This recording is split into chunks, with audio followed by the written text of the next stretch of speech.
Well, so it's such a pleasure to be here again. I was thinking yesterday about how many years we've been doing this, and it seems to me that 2007 or 2008 was the first one. And I think also, with the exception of 1 year when it didn't happen, it's all come together amazingly. Um, Another COVID. well, that may have been the one. I don't know. I'm old. I can't remember shit. So, anyways, but apropos of that, I decided that a little trip down memory lane might be a little fun. Although I've said some of these things before, I'm just going to do it again. Um, I got started out, well, when I was like 15, 16 years old, wanted to build myself a hi-fi so that I could listen to the Beatles and everything else also. And I started out with a pair of speakers that I built out of cardboard box and some what were, quote, full range automotive drivers that were about, 6 to 8 inch kind of things in a cardboard box. And I went to Radio Shack and I bought an amplifier for $30. It had two knobs and it actually worked. And a Gerard turntable that I got at an auto supply place. And I was in business at age 16. I had a hi-fi, and that started a lifelong obsession that never stopped. And the next thing that I did was I built some wooden boxes for the speakers, and then the next thing I did after that was I had to repair the Radio Shack amplifier that went into thermal shutdown. And I did that by opening it up, mounting the output stage on the outside of the amplifier, because on the inside it had no opportunity to ventilate, and it continued to work. And that's just how it got started. And by the time I hit college, I discovered that there was a large crowd of people of kind of like mind, except that they had much larger budgets than I did, and considerably more experience with this. But I started hanging out with those guys, building more speakers, and then starting to, I was building kit amplifiers, things like the Harman Kardon Citation 12 and a couple of Heath kits, and fixing other people's efforts at kits. And I actually got to be reasonably good at it. Meanwhile, I also started getting far more serious about doing loudspeakers. And it culminated in a project that we ended up calling the Claw. And it was a JBL LE15A and a 375 horn driver with a nice horn and a lens on it. And it was mounted in a straight horn whose mouth was 6 feet by 6 feet. And it was, if you counted the driver, it was about 11 feet deep. And so That's it measured annoying. 6 by 6 by 11. Carrying it around was, it disassembled into multiple pieces so that if you had a couple of pickup trucks, you could get it somewhere. And we called it the Claw. And it actually became famous, ended up, being used in Freeborn Hall at UC Davis for numerous events. And with the exception of those events, every time it got fired up, the cops came.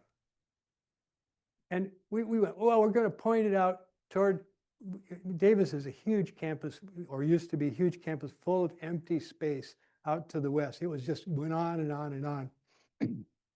And so we pointed it out to the west with the idea we were going to, crank it up and have a good time. And there was a far building way out there, about a mile, 2 miles away, and it was still under construction. So we went, well, we're safe. We can do this. The cops came. And that was the Claw. Well, the Claw made me notorious among certain people in that area, and among them were the people who had formed a company called ESS. And you're familiar with ESS, with the Heil loudspeakers and so on.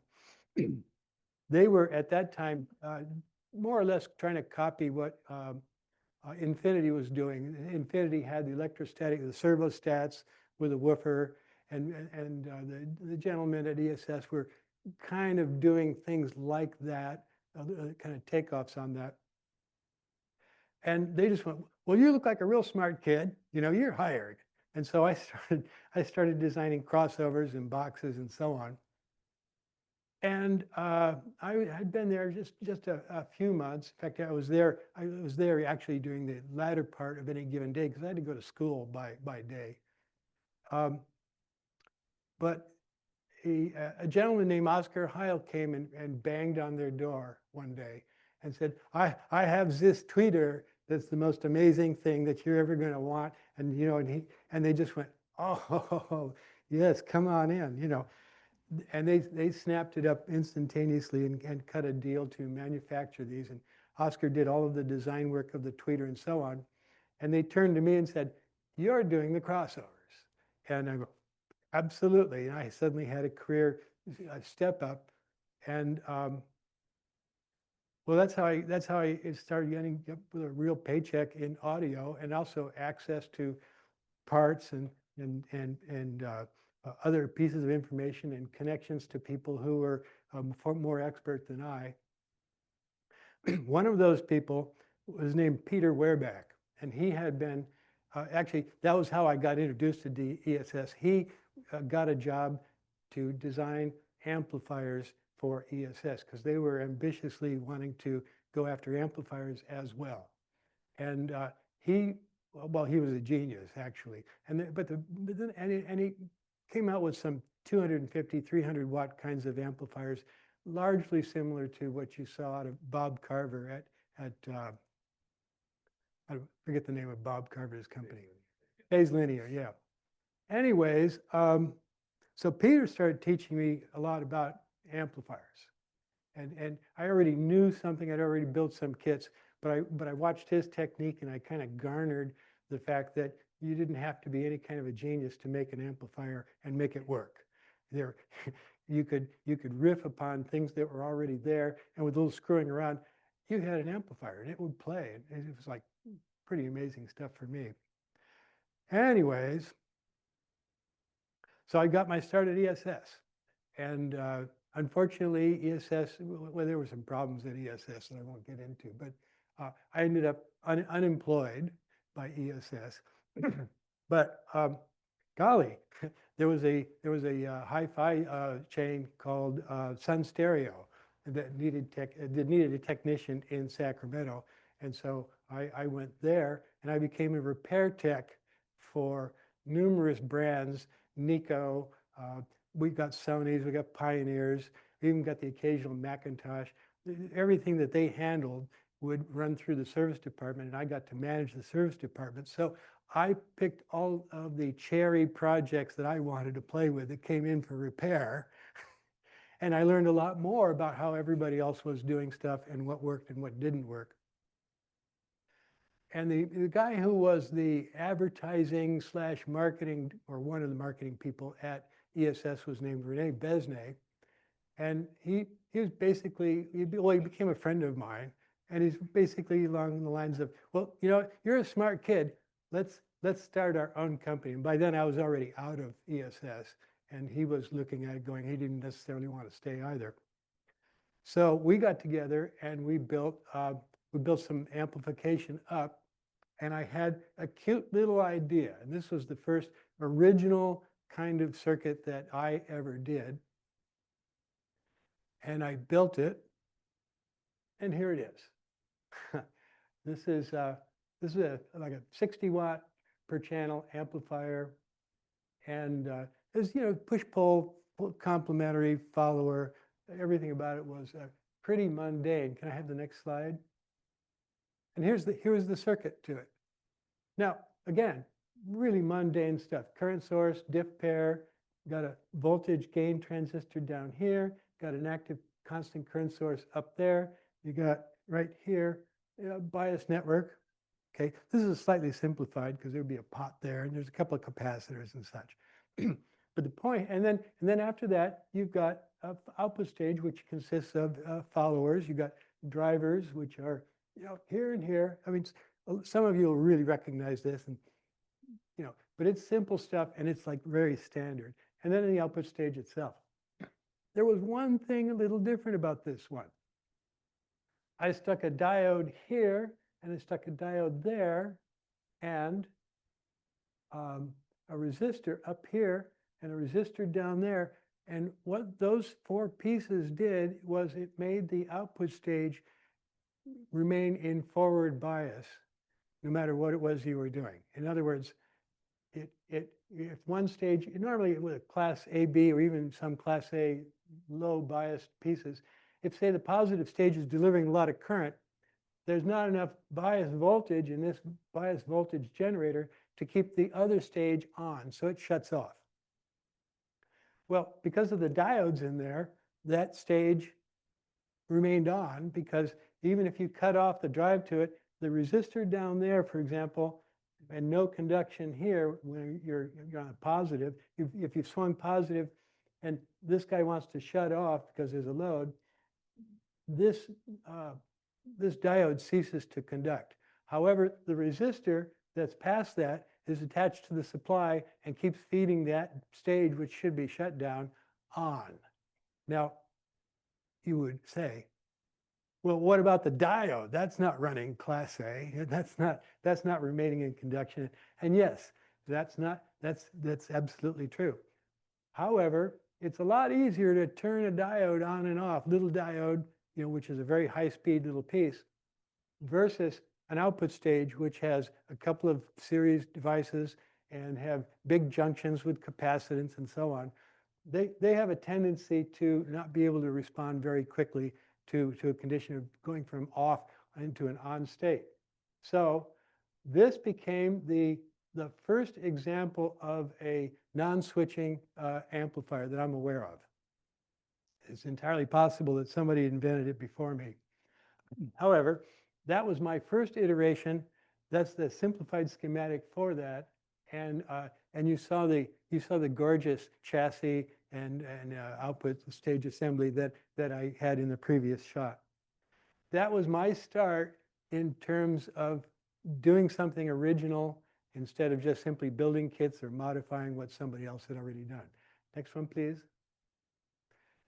Well, that circuit got altered to the point where it no longer had a diode switching on and off. And once we got the idea that you could make that work, it was not very difficult to come up with a little circuit that took feedback around the bias, bias voltage generator for the output stage, and just simply work so as to keep it would increase the bias so as to keep the unused portion of the output stage in forward conduction. So this was the 800A, and this was my ticket to the big time. Next, please. We've started making a lot of them, and here we are. We rented some space, in a small industrial park, and you can see I made myself wooden carts to put them on. And this was our production line. This was the first batch. Oh, actually, I don't think it's the first batch, but it was an early piece. And you can kind of see up on the right-hand side, up at the top, those are all banks of power resistors mounted on the wall, so that when you're burning them in, you could have a load for them. And that was. And those went out the door, and most of them got paid for, and we were in business. Next. Oh, here's that circuit. Now, I was really going to town.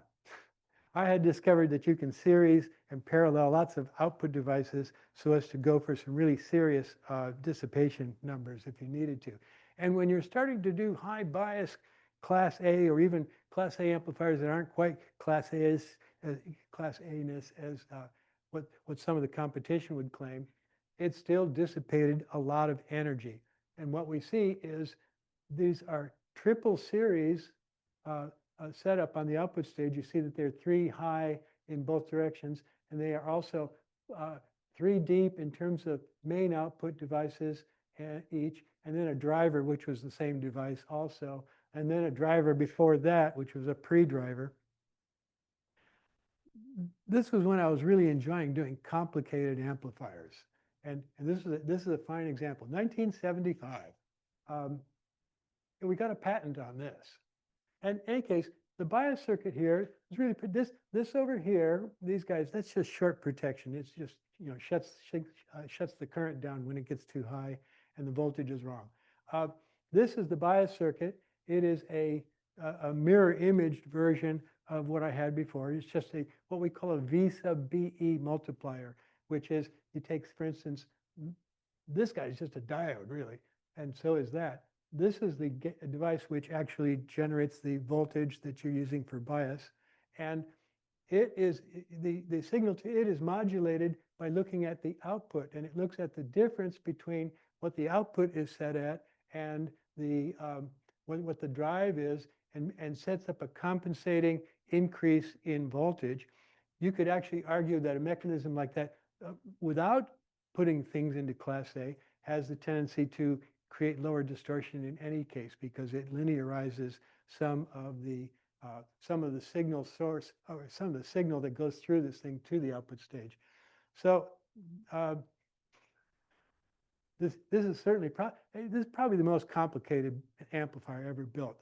I went on in my career to learn to build stuff slightly simpler as I progressed, and I've gotten to the point now where I use one transistor in an inductor. And I think some of you may have built some of those here yesterday. Next, please. Now, we sold 800As and 4000s and some different types of variations on the actively biased circuits. And before this is stasis 1B. And before this, I also had an amplifier which was, as far as I know, the first example of a power amplifier where they cascode every gain device. The input stage gain devices were cascoded. The voltage shifters on the second stage were cascoded, and the output transistors were also cascoded. Cascoding being a technique where you add another layer of semis that regulate the voltage across the gain devices. And since the gain of a semi, any variation in gain gives you distortion, if you can hold the voltage across a device that's being used as a gain device, that source of distortion goes away. So it's a case where you can reduce, right, and approach limiting. You can limit, but I mean, the distortion never goes 100% away, but you can greatly reduce. Just as with Class A operation, you reduce the distortion because the transistors are in their linear region. They're not being asked to reproduce when the power supply runs out or when the current runs out. These are the things that are part and parcel to nonlinearity. The stasis amplifier was kind of something that came out of that ultimately. The first one coming out of the gate was a monster. I mean, I couldn't lift one, so it was straightforward. It was an effort to reduce distortion by minimizing the variations in current and minimizing the variations in voltage across those devices that you are depending upon to give you the gain. And the result was you got lower distortion. And your option here was to do so with or without feedback. These got to be good enough that you could send them out the door without feedback. It was not actually promoted as a no feedback amplifier. We realized that was a good marketing trick later on. Next, so you thought the last one was got lots of parts. This is the stasis one. I don't even remember how many it was, like maybe 64 parts. 1, 2, 3, 4, 5. Yeah, but you can see, and it's a triple series, gargantuanly parallel. Now we had to use the small die power transistors with relatively low capacitance, and what we picked for that were the Motorola 2N5878s and 2N5876s, because they had, for its time, they were really fast, 4 megahertz parts. The competition was out there with 1 megahertz parts, so there. And here we are, that's 1978, and the company was gosh, the company was maybe 5 years old at that point. And we'd already, as I said, gone through the quasi Class A marketing technique, which was very successful. And we had that cascode amplifier. And this is what we did for some years thereafter. Can I have the next? Now, we had some lovely and wonderful people at Threshold. And not only that, but the best part about it is many of these people are still somehow attached to the companies in this case, Past Labs, but also, First Watt and all of that. We've got people that we go all the way back. Barbara Licatesi, that was her previous name, she was an accountant at ESS. And she joined us as an accountant at Threshold. And she was just terrific. And then later, Joe Sammet, who actually came out of the gambling industry, the most fabulous business partner you could ever want. I mean, he knew how to do anything in terms of convincing people of things. He came from the gambling industry, and I mean that in a positive way. And also he was the world's most acute audiophile. I have yet to actually have anybody in my sphere of influence who had a better ear than Joe Sammet. But he also was the smartest guy you could possibly align yourself with. I mentioned him because he joined Threshold, and it was shortly after that Threshold started making real money. Things started really, we were expanding, and products were going good. We had more employees.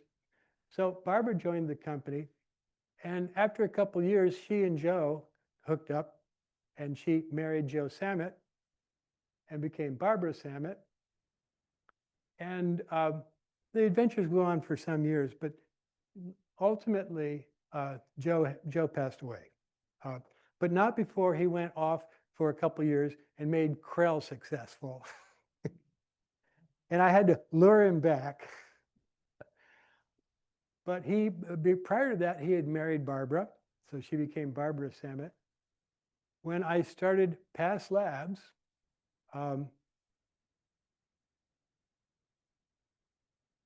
well, I had Joe for a while, and then Barbara was associated with that also. But what's important to note here is that Barbara had a daughter named Anastasia, who, interestingly enough, learned all about accounting, had a degree in that. And after Joe died, very unfortunately, Barbara stepped in and helped run the company. This again is Past Labs. This was out of my oversized garage in Forest Hill, California. We built a 30 by 60 garage and ran the company out of it. What's worth knowing is that after Barbara retired, we hired her daughter to do accounting. She's now president of the company, and she's just fabulous. So some of these people go all the way back. Now this person goes all the way back. This is Jill, my wife. This was before she and I got together. She was at ESS, and as I say, Barbara was at ESS. A lot of these people came out of ESS. Jill actually became the manager of quality control at ESS. And then subsequently, after I left, she joined Threshold. And then quite some time later, I started going out with her. And then ultimately, I married her, and we've got 2 terrific kids. But here she is in like 1975. Next, please. Other cool things that I've done. These are the Ion Cloud loudspeakers, and I ran across this. There was a guy who had worked up a thing where he could run ventilation systems in buildings by charging air and letting it run through, polarized grids instead of using fans. I don't think it went anywhere, and the reason for that was basically that in ionizing air, you created ozone, and you ultimately could poison whole office buildings with it. However, I didn't care. What I cared about was you can make a speaker with that. And imagine that what you've got is, just imagine an electrostat. You've got a front and a back grid that's transparent acoustically. And in between, you've got something which is holding a charge. And in the case of electrostatic speakers, you've got a coating on like a thin plastic mylar kind of membrane, and you charge it to a high voltage. And then if you vary the AC on the front and back grids, you can make the diaphragm go forwards and you can make the diaphragm go backwards. And that's how electrostats work. Very straightforward. Well, this didn't have a diaphragm. What we did instead is that we had an array of very, very fine nichrome-ish kind of wire that was actually used to do this effect in other industries. And we strung it in the middle in the place where the diaphragm would normally be. Then we charged it to 10 kilovolts. And then actually I had the step-up transformers were ones that we had with, they were attached to my Dayton Wright electrostats. And they had 100 to 1 step-up. So you need nice fat amplifier down at the bottom, because that's what it took, driving this very high voltage step-up transformer and another high voltage transformer to give you just the pure DC to charge the middle. And you had a plasma zone inside the speaker there that was charged. And if you, as with an electrostat, if you drive the front and back grids with high voltages, the air would move forward and the air would move back. It worked like glue. It was really something else. Unfortunately, it was toxic. Like so many high-end items that we like to play with, it was. Let me put it this way: I ended up in the hospital at Las Vegas at a show because I was simply exposed to it for too long.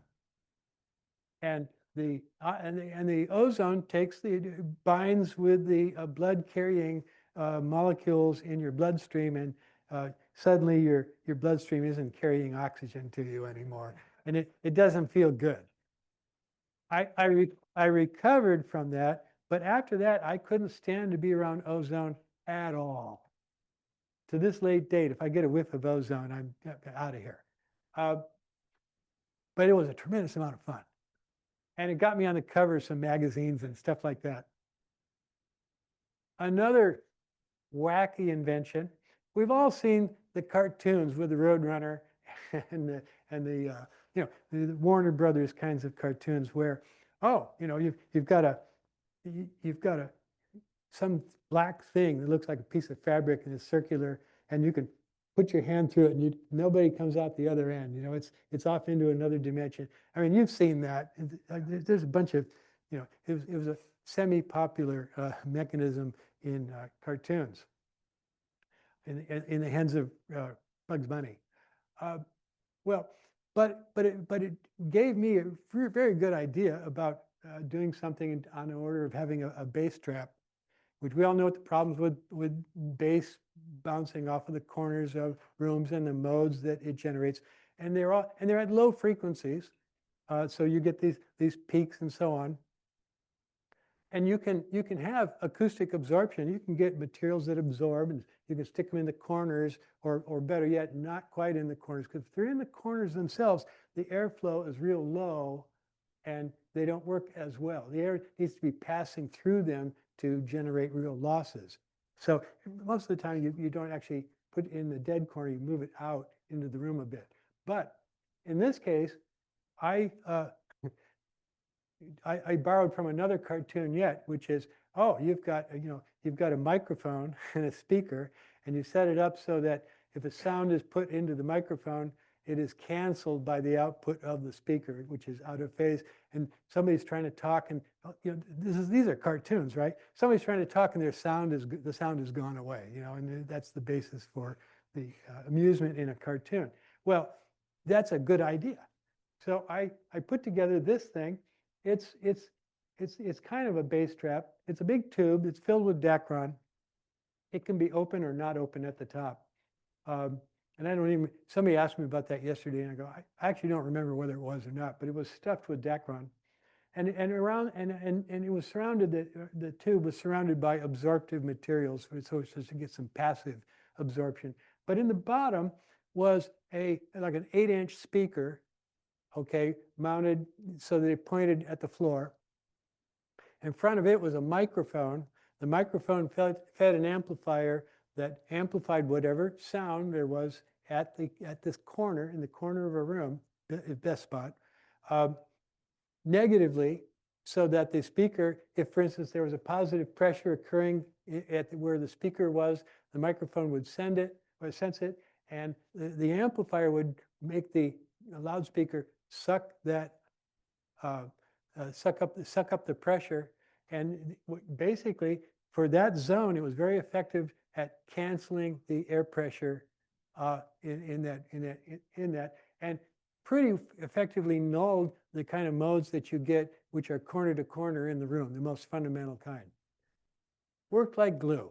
And actually, it got a lot of write-up. I think it got a patent also. I forget, honestly, but I believe it did. And so, but it was real good at taking out room modes. We sold them for X number of years. And ultimately, when I sold the company, I think that they elected not to bother with it anymore. They wanted to make their money off of just amplifiers. Next, please. Oh, now in case you think that I've only done like non-switching linear amplifiers, this is my Class D amplifier that I did at Threshold back in the old days. In fact, you're looking at a picture of me more currently, well, a little more hair than usual, and that's in my inventory area. Actually, that was in my garage at Forest Hill. But this was the amplifier. I still have it, and it was my own Class D amplifier. I was inspired by the guy at Infinity. I'm trying to remember his name now. John Ulrich, thank you.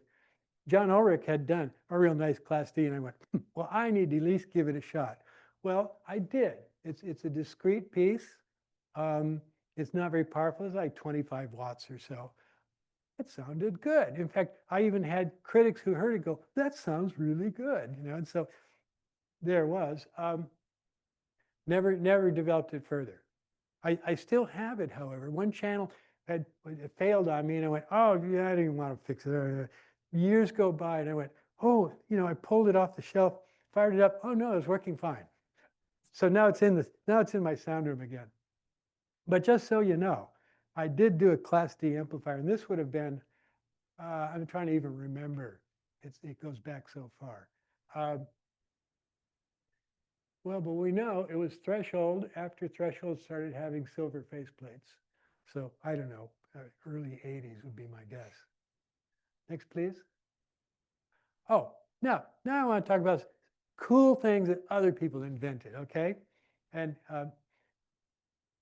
one of them is the cyclotron. And I had thought originally when I was trying to put this together, going, oh, this could be really nice opportunity for some educational thing in terms of topologies that have sometimes maybe you've heard of them, maybe not. They're really unusual, but they have a reason for being other than the fact that they're weird. The cyclotron has two independent power supplies, which you can just see there with the V plus and the V minus, okay? Each one of those these are N-channel MOSFETs. They are being used as followers. This is a balanced system so that, and they're just followers. So here's the waveform coming into the gate. It comes out the source with the same waveform. The other side is being driven balanced, but it's out of phase, okay? These ideally, they would be matched, but you don't have to match them. But except for some things that might just set the offset voltages to where you want it to be, and the bias currents, which are, it could be very, very simple. This is a complete amplifier. In fact, if those were depletion mode parts, they would, you could just attach them to ground with a resistor, and it would bias up. This, of course, this came out of the tube end of the business from way back. Cyclotrons were something that were invented for tubes. And it took, I think, Jim Bongiorno, if I'm not mistaken, to decided that it deserved a solid state representation. And so, yes, I mention this because all the topologies we normally see, oh, this is the same old push-pull stuff. But this piece actually does just a wonderful job. It has a very nice self-canceling characteristic with regards to common mode distortions. It is as simple as dirt and works like a dream. So I mention it because we're using it, looking at all the same old topologies. You got the input diff pair, you got your voltage gain stage, you got some followers. Maybe you get really crazy and you've got some voltage gain in the output stage running, common source. This is a lot of fun. If you want to try to do your own amplifier, it's worth giving this a shot. And your neighbors will still go, what the hell's that? And it's a very fine amplifier that you can render without a lot of trouble. Next. Now here's one, Jim Strickland of, pardon me? Acoustat, yeah. Okay, Jim Strickland did the original piece on this. As far as I know, I'm unaware that anybody had invented it prior to him. It got resurrected elsewhere. It's not a cyclotron. It is, the cyclotron's a follower. Okay, in other words, you voltage in, voltage out. You got to get your voltage gain elsewhere. This guy uses complementary parts. You got your N channel and your P channel. You got your separate power supplies. They don't talk to each other except through the circuit. But what's nice about this one is it's got voltage gain, because the signal that comes off here is, which if you really want to see where the voltage is going, this may be the positive phase on the speaker, but that's not where the action is. It's attached to ground. The action is on the other side, the negative part, the negative pole of the speaker, and it is seeing the voltage swing that's developed off of the collectors,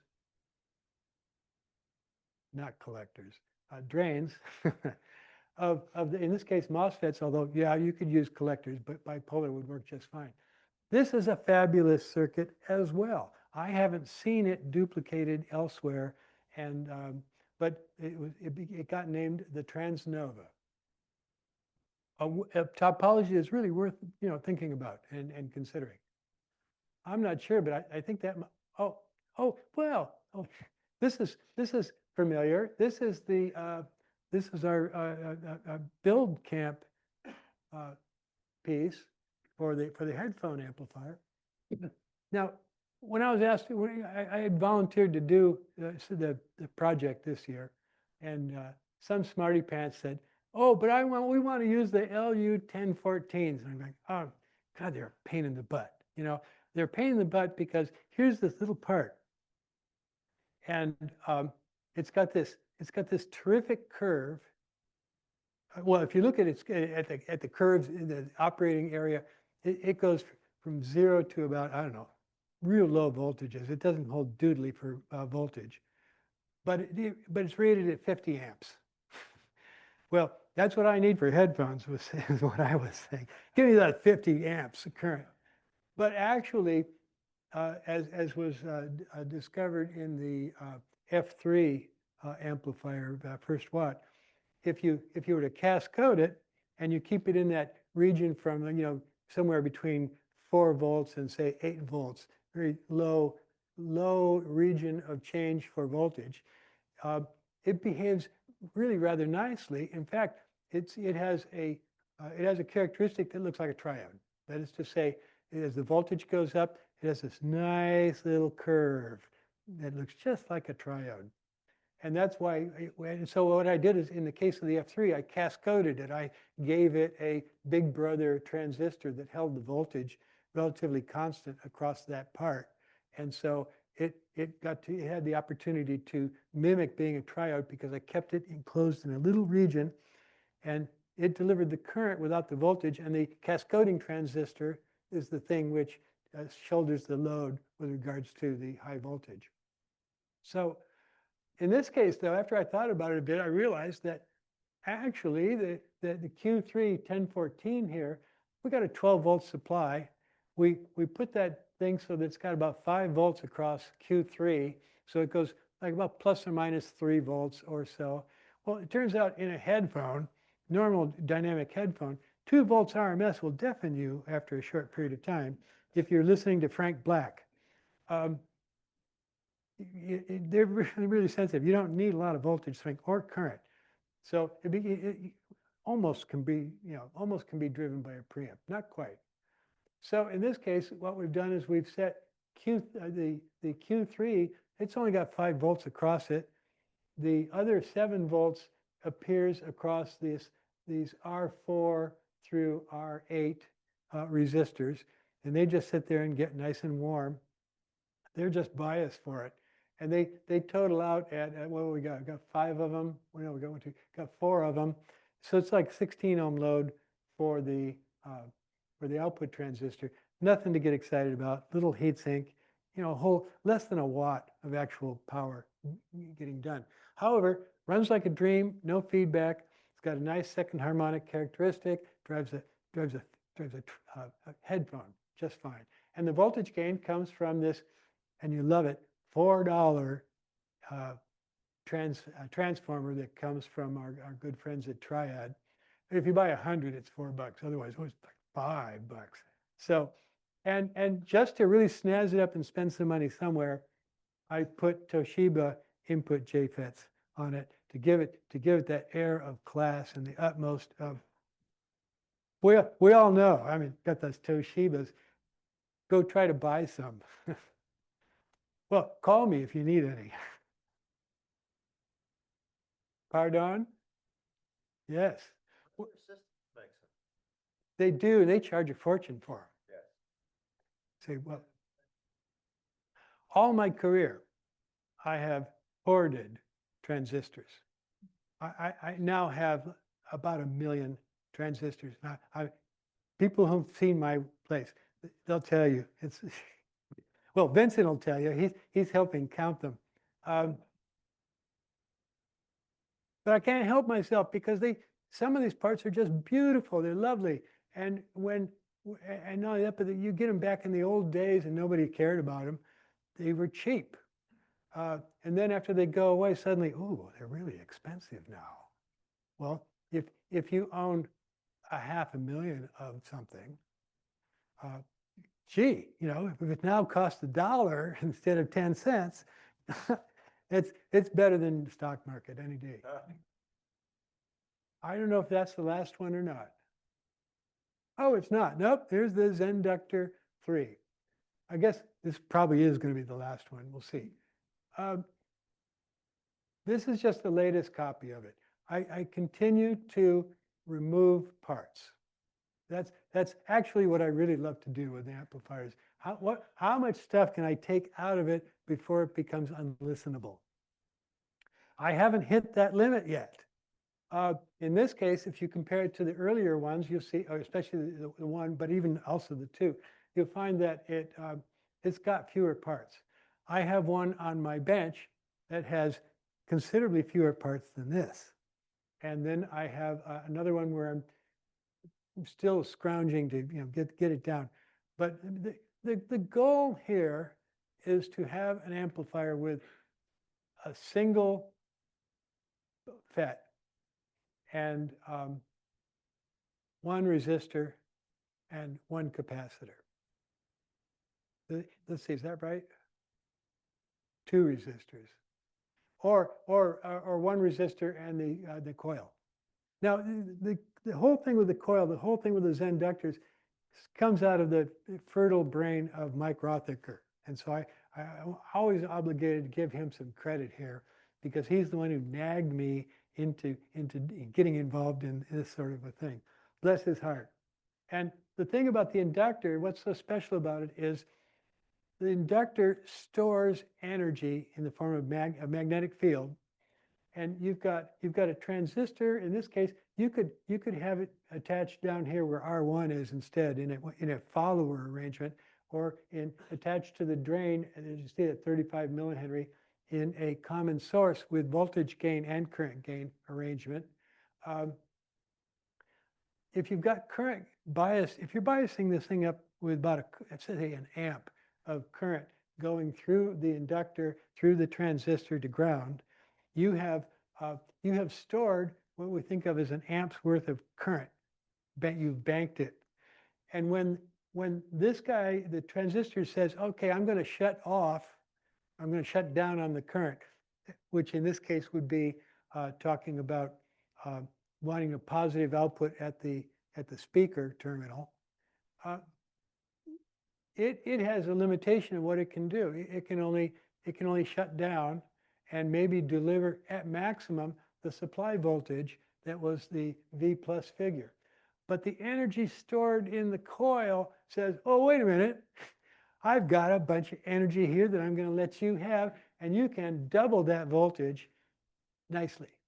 And not only that, but you get that bonus without any significant increase in dissipation. If you were trying to get a transistor to give that to you, you'd be dissipating, you'd be half as efficient, you'd be drawing twice the amount of power to power this thing up. So while the inductor itself has certain limitations, I mean, there's obviously a limitation on the bottom end where somewhere as you get down toward DC, it doesn't work as well anymore. And well, actually, that's about it. At high frequencies too, you get some artifacts, but in both cases, we're out of the audio range if this has been done properly. This piece is more complicated than it needs to be. In fact, R6 is already gone. R7, I don't care about that. And let's see. I guess I could get rid of the lead. I don't know. Maybe people would want to have that. But also, it's got one drawback on it, besides the fact that it's not the lowest distortion piece in the planet. It is also doesn't have the best bandwidth you'll ever see. And because the inductor is limited to about, you can't bias it beyond 1.5 amps or so. It's a triad, I forgot the name of it, U56, I think. It's rated at 2 amps, but if you bias it at 1.5 amps, you find that you're starting to move into the saturation zone. So this thing, as you bias it up, and you do so with P1, you just start cranking P1 up. When you get it conducting, it starts amplifying, and then as you raise the amount of current by increasing P1, you find that the distortion's going down, and you can get it to a higher power level, and you keep going down, and then you're measuring the current anywhere you like, but R1's a very convenient spot to do it. And when you get up to about 1.5 amps, if you go higher, the MOSFET in this case is happy to deliver better performance, but the coil starts saturating and starts going, well, wait a minute. So there's this nice valley somewhere in excess of 1 amp, but below 1.5 amps for bias. That pretty much kind of limits this to being about a 4 or 5 watt amplifier on a clear day. Now Rothacker, of course, Mr. Smarty Pants, he goes out and he gets these giant Hammond inductors that are rated at 5 amps, and they weigh about 30 pounds, and they cost about $100 or so. He made me go buy some, but I'm leaving them in the box until later. But the other thing too, you have to watch out for 2 things. One, with this piece is that the input impedance is relatively low. It's about 3 k ohm or so. So you want a preamp that isn't going to be go, oh no, 3K, I can't do that. Now you only have to deliver a volt to get the action on this thing. And so it isn't like it's a huge amount of current or nothing. But some people will freak out at the prospect of driving a 3K load. Now, I have a version, which is the most recent one, where I just put a JFET in here instead of several resistors. And I looked at that and I go, well, that's about the same cost, but my input impedance has gone way up. And I can also, if I want to have more feedback for better performance, it gives me the opportunity to do that there. Let's see, there was something else I wanted to say. Oh, well, basically what I want to say is the amazing thing about this is that, it's not going to get any prizes out of Audio Science Review. I'll tell you right now. But I have, I have sent, I don't know, probably 30 pair out to people in the industry saying, take a listen to this. And these are people who are not to be trifled with in terms of wasting their time. And I haven't had a negative response yet back. And I mean, people that we know who are famous going, Jesus, this is really great. I'm going, huh, where am I missing something here? Because it doesn't measure that well. It doesn't measure totally horribly. Well, it depends on your if you're at ASR, it's probably one of the most horrible things ever made. But I did compare it to some of the amplifiers, stuff from, some tube amplifiers or what our good friends at SHIT will be happy to make for you. And it actually holds up under the circumstances. But the amazing thing is, it just sounds good. I've got it. I have one of these guys hooked up. My SR1s, which are brain fart. My SR1s are these three-way systems that I designed long ago. They are a 3.8 ohm load. They're 86 dB efficiency. Nice speakers, got real nice cabinets too. But they're not an amplifier that I expected to hook this guy up to. They're not a speaker that I expected to hook this amplifier up to. And I hooked it up and I went, Jesus, this is really good. I couldn't believe it. And and I'm playing it loud. I'm going, well, is it just me with such low expectations of this piece that I'm just, delighted that it works at all or what? But no, for some obscure reason, these things sound good. And I have, like I said, I've been giving them away to people, and maybe they're too polite to tell me, oh, it really sucks. But since it's a gift, I'll tell you it's great. I don't think that's the case.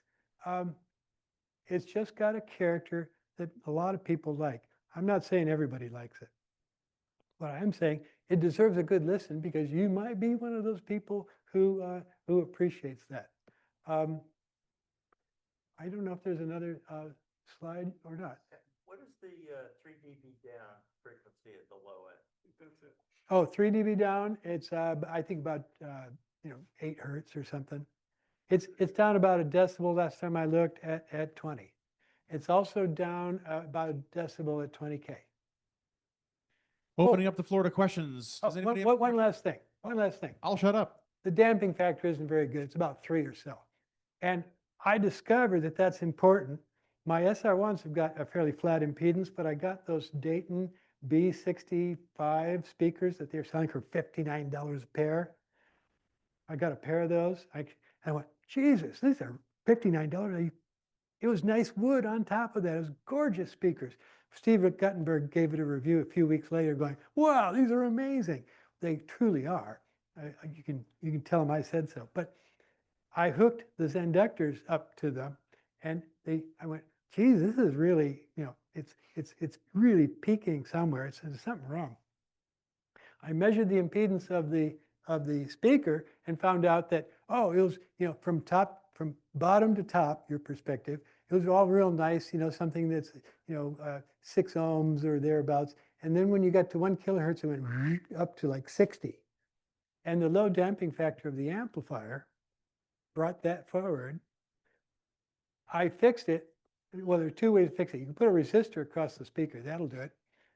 And it will do it. Or I made an RLC network to exactly try to cancel it. Then all of a sudden, oh, well, it's all great again. Okay. Questions now? All right, who's got a question for Nelson? Let's start in the front. On that schematic you showed earlier for the 800 Yeah. back in the day, was that the last time you ever used an output triple?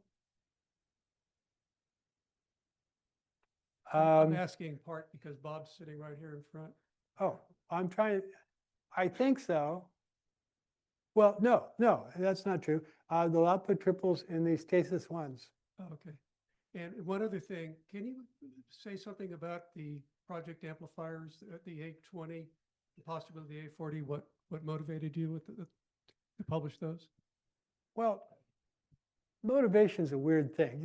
It's like, oh, what are we going to do today? What do I got laying on the bench that attracts me and sings, it beckons. And so the 840 was just another case where try to build a really nice amplifier and make it nice and simple. And in this case, intended for people to build them. So there's nothing exotic about it, as I recall.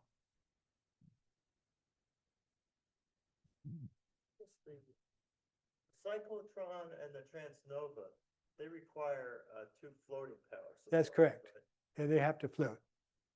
They get attached on either side of the load there. Dave's got a question. One real quick question. What was the original cost, if you can recall, of the 800A?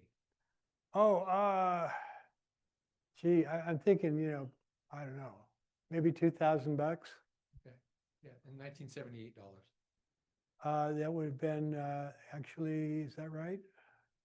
Well, something like that, yeah. Yeah. And when you were a service tech at Sun Audio, what did you see that of the things that came in across your bench? What are some of the things that did not work? You said you saw things that worked and some things that. Oh, well, they all worked. Some failed more often than others. I worked on a lot of Nikos. Being shop manager, I got to choose what I got to work on, and then my subordinates, they had to put up with whatever it is I didn't want to do. What did you choose? Pioneer, because Pioneer was just lovely, lovely stuff. Here we go. Question from Tom.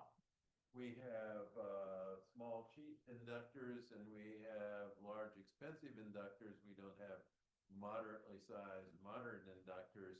Is this a good opportunity for DIY roll your own? I don't know. It looks to me like it's kind of a pain in the butt to make transformers. Didn't Rothacker use a reel of wires and inductors? Yeah, well, Rothacker has done a lot of things. So I wouldn't deny any claim that might get made about what he has done. The man is a genius. So I was given a QSC power amplifier that had been powering a movie theater, and I think it was probably late 90s manufacture, and it used that transnova circuitry. Yes, So people did use that. it's a great circuit. Yeah. I mean, it's kind of like a cyclotron, but it's got voltage gain.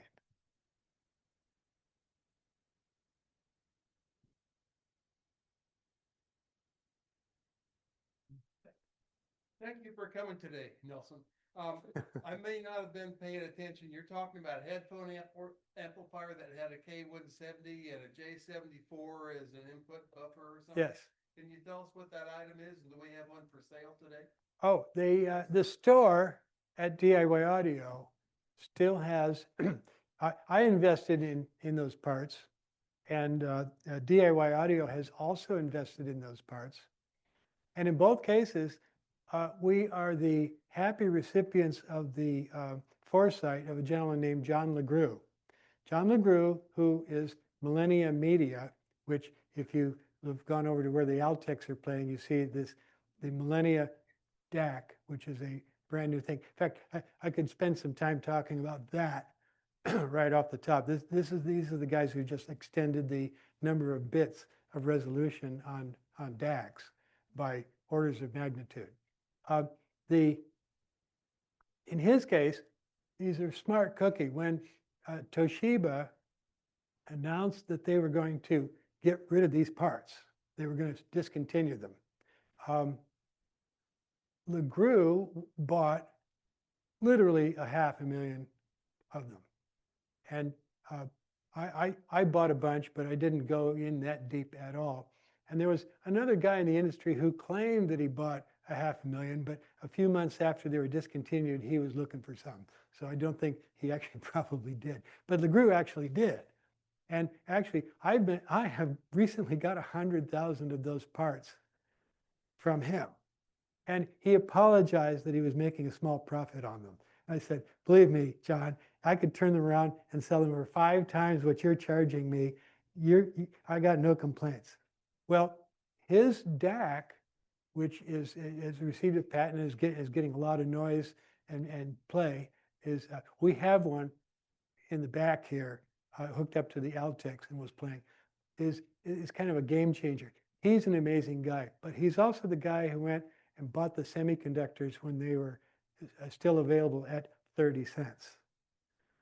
It sounds like we've got an online question. Sheldon, you gonna read it or are you gonna? Oh, okay.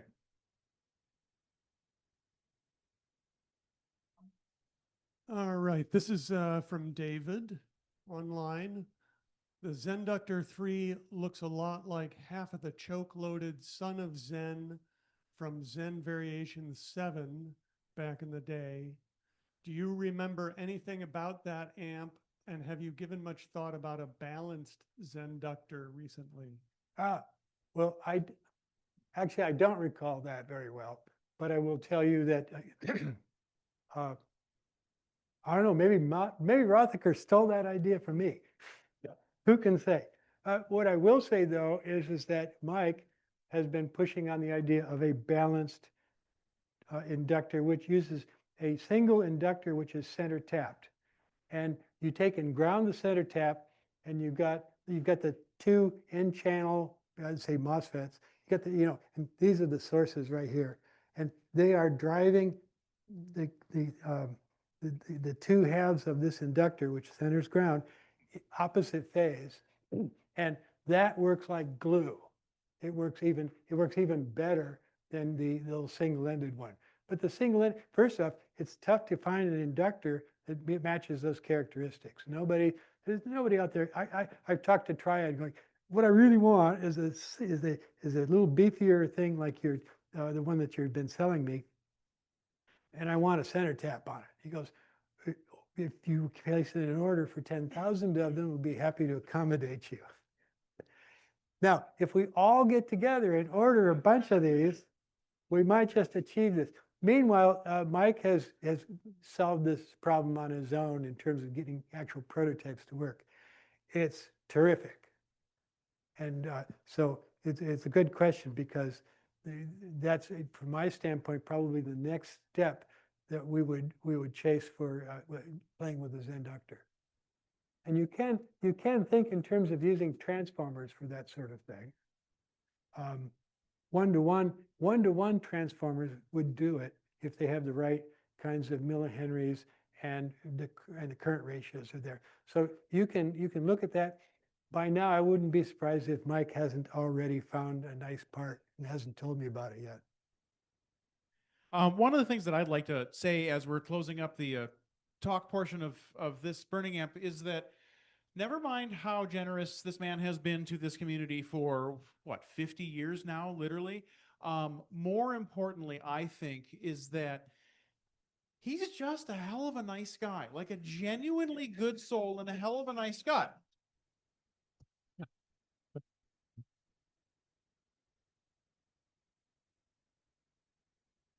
And to that point, there's a lot of structures where the overall community will reflect the leadership. And you see this often as in toxic bosses have toxic companies. I see a lot of nodding heads in there, so you know exactly what I'm talking about. This community is a bunch of nerds. It's nice to know that we're all crazy. This is a very, very friendly group of people, and that is in no small part to Nelson Pass. Well, That's a good example. I've always said DIYers are the happiest audiophiles I know.